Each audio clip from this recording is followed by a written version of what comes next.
plant medicines have been around since there have been plants on Earth, and each medicine is a separate intelligent entity. Okay, for thousands upon thousands of years, the wisdoms that come from working with these medicines have been learned and passed down from generation to generation within the families and tribes of the indigenous cultures, and also to the select few who have been chosen in a way from the original carriers of them, or have been chosen in a way to learn from the original carriers of them. And I would never claim to know everything, and I think nor could any one person, though there are different levels of mastery, but I hope to help share some of the wisdoms that I've been taught and that I've learned and that have been taught to those that are looking to embark on a plant medicine journey, because there's an enormous influx of this work happening all around the world, and that's amazing. But a lot of the teachings and wisdoms have been lost along the way, as people are sort of racing into this work without really doing their due diligence or paying as much respect to the traditional teachings as is warranted. All of these teachings have been cultivated for so many thousands of years, and it's not serving to anybody if they're disregarded. In fact, it can actually be dangerous. So I hope that spreading awareness and knowledge about this can help those who are seeking out these spiritual journeys and keep them, to help keep them safe, not only physically, but spiritually, mentally, energetically, and so on. Because as profoundly beneficial as these medicines are, they can also be really dangerous and traumatic if they're not handled with respect and care. They can actually start to work against people if those people aren't given the proper tools or guided by a true medicine carrier. But all of that is really easily avoidable if there are just a few, steps taken beforehand and the appropriate amount of respect given to the magnitude of what these works are.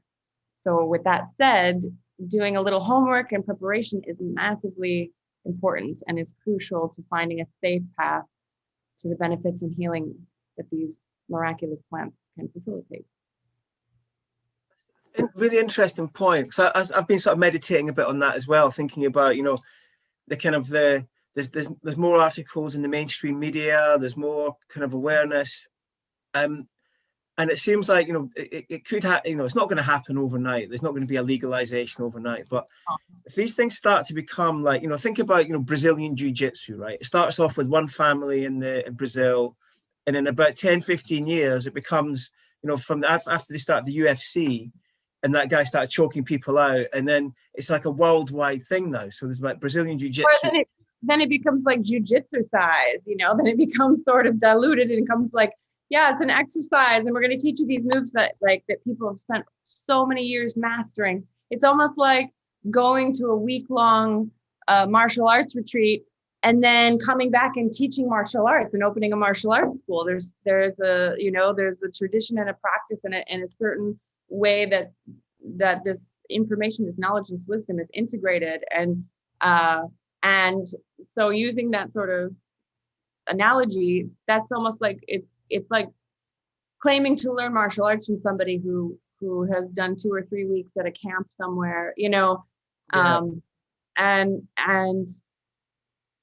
that's not to say that there aren't benefits to it, but it is, you can in jiu-jitsu, you can choke somebody out, and there's making someone pass out or asphyxiate them, or asphyxiating them is a fine line between those two. And yeah, so I suppose it's like if you've done like a week intro jiu-jitsu and you get into like a fight, and you think you go to a bar and you've had a few drinks and you think automatically you're the toughest person in the room, and then you take someone on and they actually do know what they're doing. Exactly. Kick your ass. Yeah. So in terms of how that wisdom was sort of handed down and sort of within the tribes, when I've been to Peru, it seems like it was in the sort of family line often. It was passed down through generations. Do you know how? Have you got any insight into how it was actually? Who decided at one point? All right, it's going to be you, or it's going to be me who goes and does this, and then I'll hold the wisdom. Do you know how it was ever done though? This is where it's more I think I touched on this a little bit, but this is where I say the difference between choosing to serve the medicine and being chosen to serve the medicine. It's not a person that chooses you. I mean, there are people that are guided to help to intern you or teach you, but that it's really the medicine, it's really the intelligence of this frequency that calls to its providers. And it's sneaky because it can, the ego can disguise itself to sound a lot like this medicine. So I normally say that if someone's really super excited about wanting to do this and thinking that they're super qualified and worthy of it, that's immediately a red flag in a sense of somebody who's not been in a lineage, in a family, cultivating this knowledge and being, learning, because it does come from specific cultures. Like, yes, Brazilian jiu-jitsu comes from the Brazilian culture. Even the Santo Daime comes from the Brazilian culture. And there are practices, and it's been around, and there's been more work done with it within those cultures. But the people that are sort of stepping up that aren't from these cultures, myself included, I didn't grow up in the jungle. I wasn't a lineage of anyone indigenous, Native American, Peruvian, Brazilian, Belizean, any Latin or otherwise country that grows this medicine and has been working with it. So for me, I was immediately like, no, I know my place, and if there's any way I can help, with this, but serving it is certainly not something that I feel that I'm worthy to do. And I touched a little bit on the story about how I came into serving the medicine. And again, it's just my story. It's just my experience, but I still don't necessarily feel worthy. And it makes me have a very healthy respect for every time I'm going into this, to just be as humble and as responsible as possible. But I think there are some people who are sort of from their family, like, oh, we're gonna raise him to be a medicine man. And I think oftentimes that happens, and it's just sort of in their nature, or their karmic path, or their in their family or in their lineage. Sometimes these people get to a certain point and they find a place within these works, like as a musician or as a maker of the medicine, not necessarily a server, as a gardener, as a space holder, as a someone who takes care before or after a ceremony, or a builder of the space, but it's very rare, though it does happen. It's very rare for someone outside of these communities and outside of these indigenous cultures. It's very rare that there are the appropriate, I don't want to say steps taken, but I think maybe respect given before someone puts themselves into a position to serve the medicine. So I don't necessarily think that people choose, like you're going to be the next one, or like they choose. I think the medicine calls to you. And again, fighting through the deciphering of whether it's the medicine or your ego trying to sound like the medicine calling to you is hugely important. Because if it's the ego, like, I want to be in this position, I want to be the shaman, I want to be the one everyone looks up to, I want to be the one who's, there's a big difference between wanting to help people because you want to help people, and wanting to help people because you want to be the one who helps people. I love that quote. I'm glad you said it again, because it saved me going through all the other ones, looking at it, trying to find it again, because I really like that quote, because it's so applicable in so many different areas as well. It's not just in medicine work, but in so many other places. And that's the real thing, isn't it? Like, I mean, I've spent long nights debating this, like, what am I doing this for? Why am I here? Is it like just to make myself, make my life more interesting? Is my life so dull that I need to go and get, kind of have these crazy psychedelic experiences to make it more interesting, or make myself more interesting? Do you know what I mean? I've had these kind of long sort of conversations around it. But I just keep chugging on it. You know what I mean? I just keep the kind of it just I just keep chugging, and it's kind of takes its own, it's taking its own shape. And I guess, you know, I'm having a bit of a wobble at the minute, because I'm like, you know, have I done enough now? You know, if I was to kind of call it a day now, would that be enough, or is there more to do? You know, do you know what I mean? I'm sort of at one of those.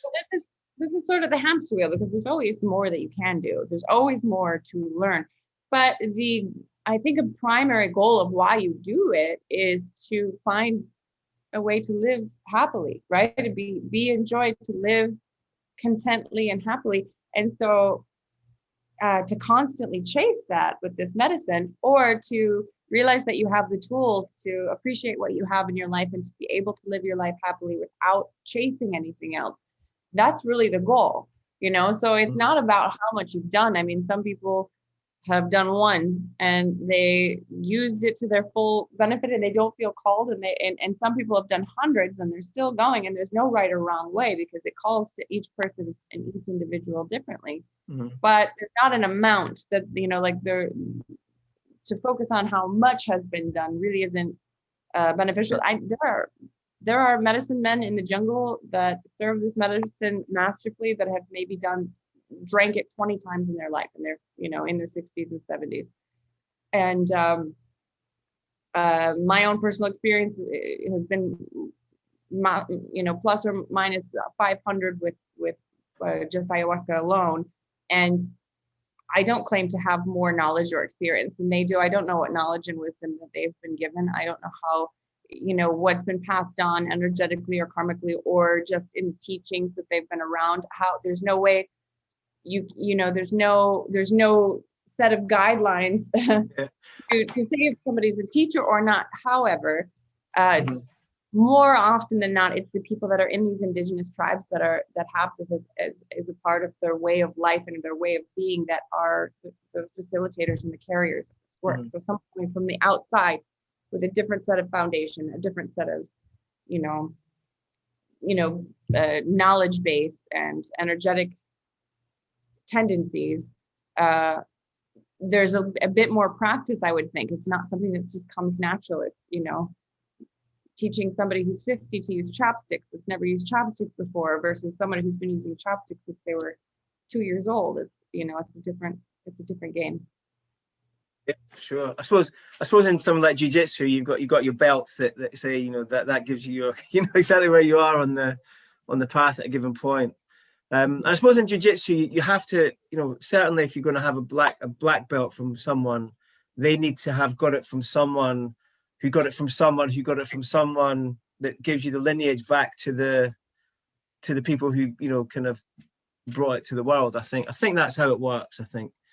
Now, that being said, someone can study for 2 or 3 years or practice jiu-jitsu for 3 years and get their black belt, and some people can be in for 5 years or 6 years before they do, and some people can be in for 10 years, get their black belt, and a green belt is beating them, or an orange belt is beating them. Yeah. You know, it is a gauge, but it's not. There's no like final. There's no like solid blanket statement for what each level means. Yeah, in really anything. But I guess like you only know in the ceremony, right? You only know on the mat when you get down to it. That's the proof of the pudding, as it were. Yeah, and also depending on the ceremony, because sometimes the medicine calls in a really gentle way, and it's light and airy and fluffy and magical and mystical, and like, wow, this is great space, you know, which is beautiful. But that same facilitator in the depths or the throes of hell or in a storm might be a much different facilitator. I've worked with someone who I've had those beautiful ceremonies with, and then the next one they were on the floor writhing and falling asleep and being tended to by their keepers, which isn't necessarily to say that they're doing anything incorrectly, but people that again are witnessing this may feel instability in the circle if they see the person who's meant to be the shepherd for the space as the one who is requiring shepherding, you know. So it just can be unsettling, and when that unsettling that starts to happen, that can really make the space energy chaotic, you know. Yeah, I can imagine. No, in my experiences with ayahuasca in Peru, I mean, if the, like say, if the curandera, if I've got that right, the pronunciation right, if they were the ones, like you say, going wrong, then you'd start feeling a little bit Snoring, falling asleep and snoring while you're going through this, that's happened very many times also. And again, that's not to discredit if anybody's shaman has fallen asleep. Everyone's human and doing the best they can. It doesn't mean it's the standard or precedent, but it certainly is something that ideally wouldn't happen. And there's practice and mastery that sort of comes with the experience of it to keep that from happening without inhibiting anyone's journey, including the shaman. I mean, in the sort of in the role that I've been gifted, as a parent, I'm like, you learn with, you learn with experience. There's levels, there's levels to this, there's levels to the game, So I'm in a good place. I'm in a really good place with it. If I'm honest, if I never did another one, I would be. Nothing's missing. Nothing's missing. Yeah. I mean, there's always more to learn, but nothing's missing. And even just to touch on that too. I mean, you have people. You see these prodigies, these children that come out at 2 or 3 years old and they're playing Beethoven and Mozart on the piano, and you have someone who's been practicing and studying piano for 20 years that's just gotten to chopsticks. So there's just certain tendencies people are certain natural callings that people have and natural abilities that people have. That 2-year-old, I highly doubt chose to say, I'm going to be really good at piano when I'm 2. I think that's going to be very beneficial for my future. And made that, it was like that child was chosen to be given this beautiful gift from God or source or universe or whatever you want to call it. We'll make it easy and call it God, but without detouring anybody. But same thing, you have a gymnast, someone who's never taken a gymnastics class in their life, and they watch some YouTube videos and they can do back handsprings and flips. And then someone who's been studying in gymnastics their whole life, and they just, for some reason, their body doesn't seem built for it or isn't learning the process and the steps, and after 10 years can't do a backflip still. So it's hard to say, like, on paper what it looks like to find somebody who's really a master in that field, because also the person that was born doing backflips out of the womb basically may not know how to teach how to do it. If it's a natural ability, they may not have, they may just have it as a concept, but may not be the best teacher for it because they don't know the fundamentals or how to teach someone. So it's just there are so many things that are variables. So to share the wisdoms and the knowledges of just what has been passed down is again, it's not to say everything that can go wrong will. And if you do all these things, everything's going to be perfect and fine. These are just ways to help to keep yourself safe. Questions to ask, also knowing that, it's not to detour anybody from choosing this path. It's just to because this is an intelligent living entity being, the more respect that you come into it with, that's received. And the more respect is given, the safer it can be. And there are a lot of very basic and logistical things as far as food and medication and preparation and body preparation, just off the bat that will keep you safe. But then also energetically and knowing how the mind works and tendencies of the brain and neurological function and design. And it's important to just, if you don't want to study the information, then to be sure to be under the guidance of somebody who has. I don't know if I asked you this before, but I mean, when you've been doing your kind of almost sort of initiation into service, how did you do it with indigenous healers in Costa Rica, Peru, or is it how did that? I was very blessed to be introduced to this. The first time I was introduced to this medicine was someone who was from the Brazilian chapter, the Santo Daime, and they were working in Costa Rica. And it was a sort of a bizarre exchange, and it was a one-on-one. It was like a one-on-one for 2 nights just me and the facilitator. And then a week later, when I was back in the States, there were suddenly, after, like never hearing about what ayahuasca was, I'd never heard the name of it before. Suddenly I was in the States and I was hearing it every other day. Shaman all over, traveling from all over parts of the world, were bringing the medicine to the States. And I just sort of was constantly in a place to have it come up in conversation and be invited and be sitting almost, for regularly for years, which was very interesting. And in that time too, I started traveling and going to different places to help cultivate, but never because I thought I was going to be serving it. Only just because I had started very early on being a space holder. After just a few ceremonies, I've been asked and then recommended and, connected with medicine communities that were doing these works and referred in a sense to say, hey, if you need help, she's going to be in the area and she can help. And, just wanting to help facilitate the beautiful work that I saw happening. The potential of this work is really, really stunning. So none of it was with the intention. None of it was with the intention that I would ever serve. In fact, it was quite a surprise the day that I was serving. I didn't know until a few minutes before that that's what I would be doing. So I never went into it with any sort of ambition to serve, just only to help facilitate how I could. Right. And my path sort of took me there without my knowledge. Amazing. Cool. So you sent me the pictures, when you had your accident. So I've got them. You okay to use them? Yeah, they're Sure, okay. sure. Yeah, cool. So yeah, I mean, I'm as I say, without trying to blow my own trumpet, I've got my video editing down. I know what I'm doing. I was so excited about it. I was so pumped. So I'll stick it together. I've been putting things on in the separate bits, and I don't know if that's worked or not. I don't know whether it's better just to have one big one. I'll speak to some people who might know about whether you never know until you put it out. But I'm going to do. You could probably do it. I think it's more approachable if something's 15 or 20 minutes long and you divide it and you have like a certain topic, because someone can watch one and then come back to it and do the next one later.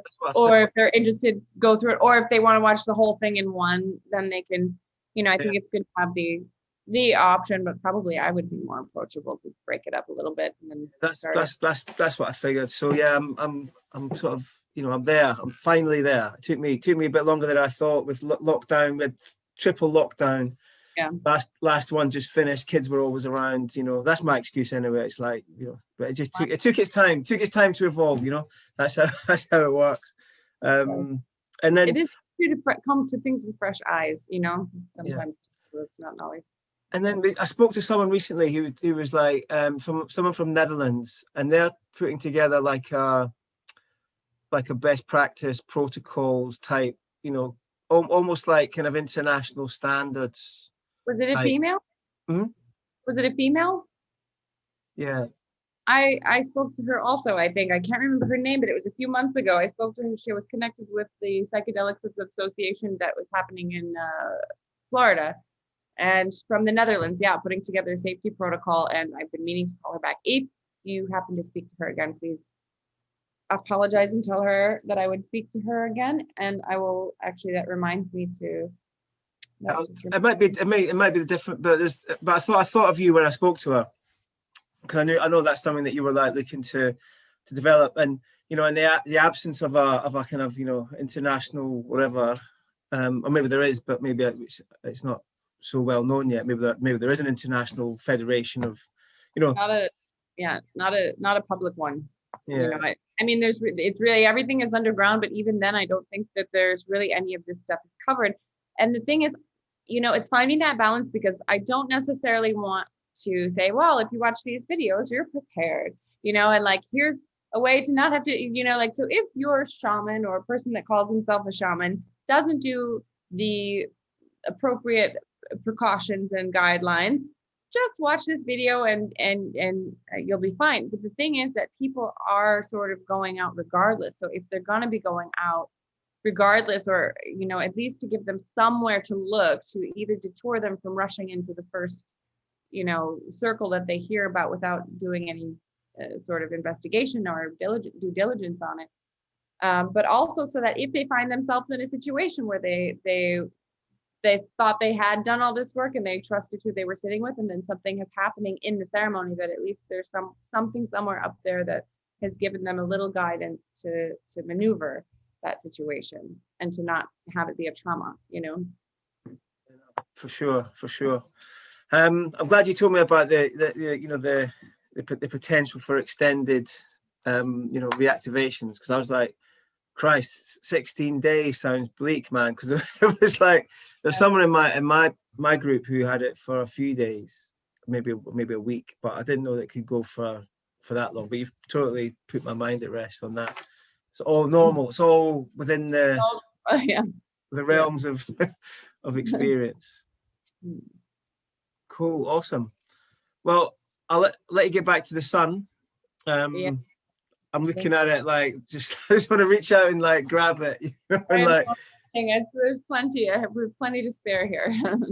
Cool. All right. Well, look, I'll send you the video links when I put them up, the YouTube links and stuff, and start putting it out on social media, and make sure that I put that, you know, that intro part somewhere in the, maybe just as a standalone, maybe at the start of it all. Yeah, if it's like running through the pictures and the, you know, whatever, says the words, and then it's like ayahuasca or DMT or psilocybin or, you know, whatever it is. I don't know, if or even just bits and pieces of it. But that's, you know, that's just something that I feel like I didn't pay enough homage to in the other video. Also really interesting. As I say, I've been sort of thinking about it a little bit myself, you know, just as like this explosion of it, you know, this explosion of this stuff, and like say this kind of whole ego, that sort of tricksy part where it's like, what's talking here? Is it like, is this the ego telling me that I'm some, you know? Because I see it with people that I was in Peru with the second time around. First group of people I was with were all pretty centered and solid and pretty kind of, you know, humble and escape. We're all scared, you know, we're all kind of helping each other through and having difficult ones, whatever. The second time it was all very much kind of, yeah, like, you know, we're getting all this, like, we're armor plated now, we've got the plants are on our side, we're like super, that, yeah, you know, and they're all really buff and they're all like, you know, and it felt a bit more like that. Hold on, there's an energy there that I just wasn't quite understanding. And that's that whole point about what's actually talking is a hard one, isn't it? Because how do you know? I mean, how do you know what? I you know, there's just a very simple way. It's not the, you know, the do all tell all, but I always say, if you were going to do this thing, whatever it is that's making you feel strong and empowered, whether it's serving medicine, taking medicine, working through it, and you didn't, and nobody knew, and you couldn't talk about it, and it was all anonymous, and you couldn't post it on social media, you know, like, if you were going to give $1 million to charity, would you do it anonymously? Would you post about it? Would you, you know, is there any element of you that wants credit, that wants to be seen doing it, that wants the validation of that you have done it, that wants the credit of the fact that you've gone through it? If you eliminated all that, would you still do it? And that's just like an entry level step to kind of see who's talking here, because if any of those are yeses, most likely that's not the voice of, you know, most likely that's just a voice to keep an eye on.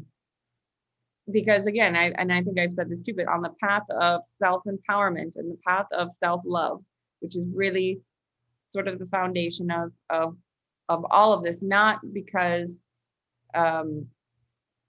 all you need to do in life is love yourself, but because I think that it's just an element of that is what's lacking. And there's a big difference between self-love and self-worship, right? So on the path of self-empowerment and self-love, if you remove humility, then you're just feeding your ego like anything else would. It is so we're always checking that humility level. That's a good test. I'll start looking at that. It's so hard in this day and age, you know, because like with social media, and it's like there's that sort of expectation that, you know, it used to be, you know, I'm you know, looking at jobs and stuff like that. It used to be like, you know, you spent 15, 20 years doing something, you wrote all that down, someone in your business looked at it and went, oh, I'll talk to you because you've done these things. Now it's this relentless, like, what's your value proposition? Like, you've got to write all this stuff down about it. It's almost got nothing to do with what you've actually done. Right. It's the sizzle and not the sausage. You know what I mean? It's like, you know, And it's nobody wants yeah. nobody wants the sausage anymore. It's like it's all got to be sizzle. It's all for show, but not all of it, but a lot of it. Yeah, and it's so easy because I think too, there's been such a history of repression of certain people, cultures, genders, countries as a whole, and people finding their strength and their power is really just to bring them to a balance, so where they're not feeling like they're inferior as human beings in any way. So there's so much emphasis that is put into self-empowerment, which is great and beautiful and awesome. But again, removing humility makes it self-worship or self-righteousness or self-entitlement, and it keeps it from being truly healing. It's just going from one trauma to another, in a sense, going from one pain to another, in a sense, but it's not truly actually benefiting or healing. And there's no happiness in that. There's no joy in that. I think that's got to be another question, isn't it? It's like, what is it? Is actually bringing me any happiness? Is this experience actually, as a result of it? What am I getting out of it? And is it just a story to tell at a dinner party, or is it, I mean, not that I go to dinner parties, but do you know what I mean? It seems like that's why a lot of people do these things, isn't it? It's because they want to have, make themselves more interesting, give themselves that little bit of a cachet, that they can, leverage and, get whatever it is. Yeah. No, I mean, I'm always great to get these insights. Use you as a sounding board for my own little struggles. I should probably be paying you. No, it's a pleasure talking to you always, Joe. All right. Take care. Enjoy the rest of the sun. Bye bye. Be in touch. Bye bye. Bye. Yeah.